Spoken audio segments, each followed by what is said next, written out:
I'm good, how are you? Pretty good, man. You got some free time today? Yeah, sure. Gonna come by and probably have a chat about cars, your Hako, how you used to have an MX5, what tips you got for me. Sounds like a lot of fun. Why not? I'll see you there soon. See you soon. Bye. Coffee. Shit. There's no cup holders.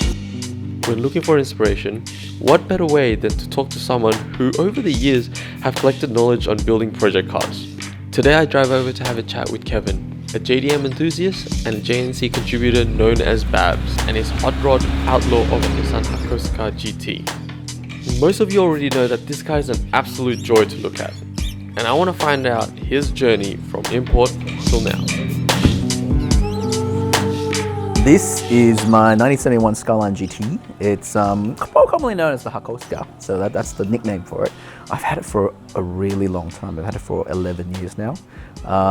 It's basically my hot rod. It's like an old car that you'd modify in a JDM way, so pretty much everything on it is upgraded and nothing on it is stock. So from the way it looks, the suspension, the brakes, the engine, everything are all done up. Hakosuka is a nickname to the car? Is there a special meaning to it? Yeah. Well, Hakosuka is actually made of two parts, Hako and Ska. And in Japanese, Hako is a word for box, Ska means the first part of Skyline. Right. So, and even though the coupe is not really as boxy, the name just stuck.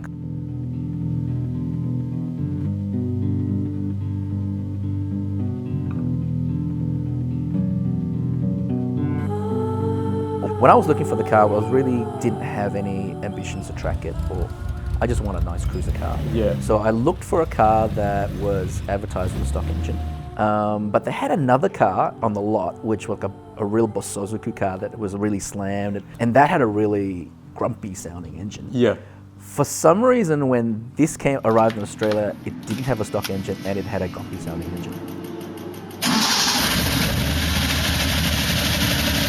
So I suspect that the dealer might have done a swapperoo before it got exported, and I ended up with this mixture of super hot racing engine and stock 2-litre parts that just didn't work. The day that the car was meant to be delivered here, our car club, which is JDMST, actually had a meet that evening. Right, yeah. And this car was supposed to be there. Yeah. So I was so confident that I could just jump in it and turn the key. Yeah. It took me 2 years to make that car meet.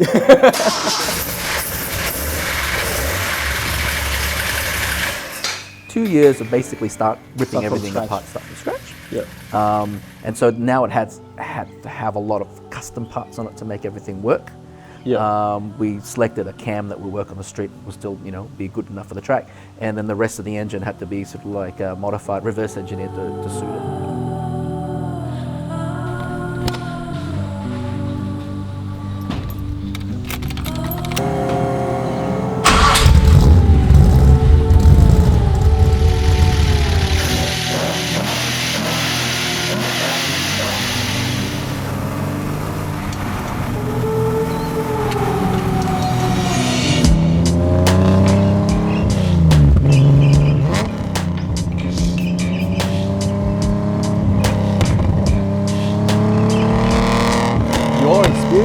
I guess kind of teaches you the importance of patience Yes.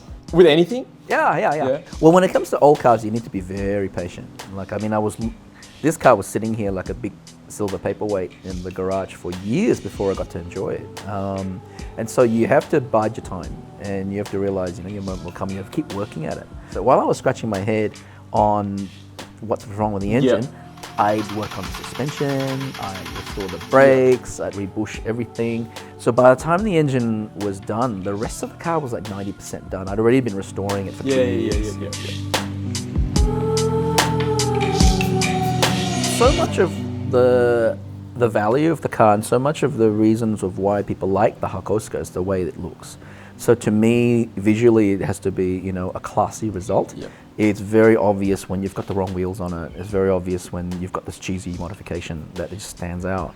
So to me, it had to look a certain way. It had to look period correct.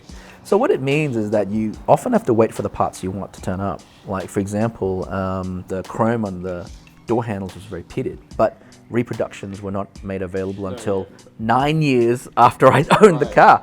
Yeah, well, I'm a good customer at Kinokuniya bookstore in the city, so I buy a lot of Japanese magazines that I can't read, and I just look at the pretty pictures. So that keeps me up to date with, shops, advertisements. Whenever there's a new part, there'll be an advertisement there, or now this now available, or whatever. So yeah, you have to be super patient and resist the temptation to jam some sort of really cheap, rubbishy thing in its place in the meantime. Yeah.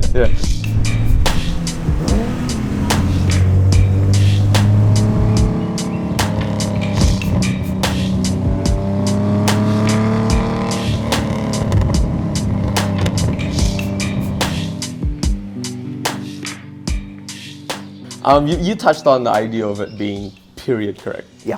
What does that mean exactly for you? For me, it means that the cars look right.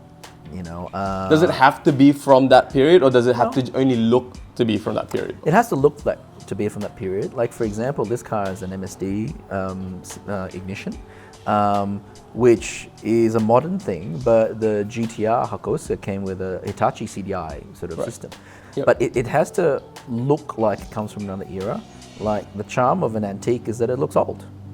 Yeah, not that it looks new. So kind of means that it's okay for certain things to look weathered and certain things to look old, because I think it fits in very well with the overall look of the car.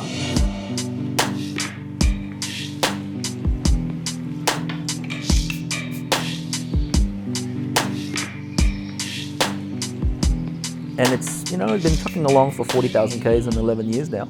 So no problems at all. No problems. I've never had a problem with it. And you drive this thing to like Melbourne and back. Well, there's a car show that me and my friends go to every year called Classic Japan. It's like the biggest Japanese historic car show in the Southern Hemisphere. So a 2,000 kilometer round trip that the Hako just eats up every December. So we've done it like 4 years in a row now. Yeah, that's impressive. Oh, the car will do it.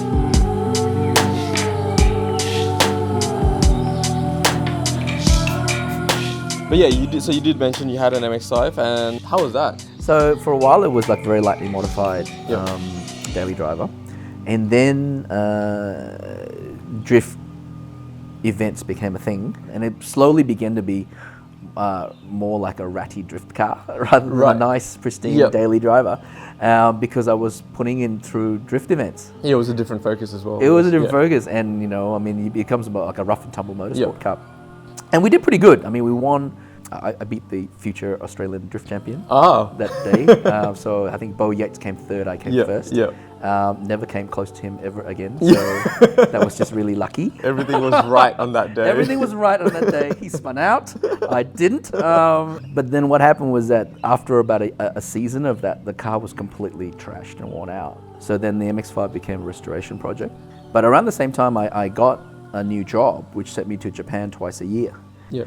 So that was a great opportunity for me to go and pick up all these really cool niche parts. On the weekends, I'd do something MX5 related. One weekend I'd go to Yokohama from Tokyo to visit RS Aizawa, who was so kind. Like, he sat down and had coffee with us for 2 hours, and like customers would turn up and be like, "Hey, show Kevin your car," and all that. And so the MX5 eventually became this JDM trophy car, like a cream puff sort of daily driver that only did track days every now and then. And that's how it stayed until I got this. But it coming to Australia, I think, with the mismatch engine, something that you're not expecting, kind of somehow threw you into the path of it being completely restored, perhaps. Exactly. Right? If you were given what you wanted, maybe you wouldn't have done everything right or everything properly. But it means that you have a beautiful, unique car that 100%. No one else has yet. When it comes to your car, I think you've done a really great job with it, and it looks great. But as in terms of a guide of where you go from here, when it comes to period correctness and when it comes to getting the look right, you have the vision of what you want in your mind. You may not realize it, but you do. Right. And all it takes is one look at your car to realize you've made a mistake. It'll just look right, or it'll just look wrong. And just be guided by that. Right. And so straight away, if you think a set of wheels looks wrong, the stance looks wrong, it's changed. It doesn't get better. I mean, that first 5-second impression is what you will think the rest of your life. Right. So don't skimp. If you have a vision of what you want your car to look like, make your car that vision. You know, any other option is not really good enough, and you'll never feel like it's good enough.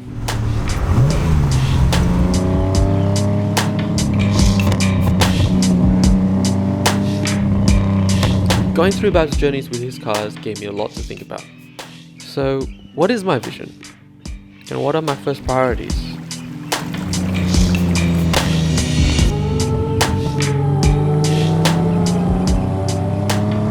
For him, patience played a big part in the whole journey. I also love his perspective on Period Correct, and how the characters of the old era should always stay with the car. This gets me really excited on what's to come in the following months for my own MX5 project.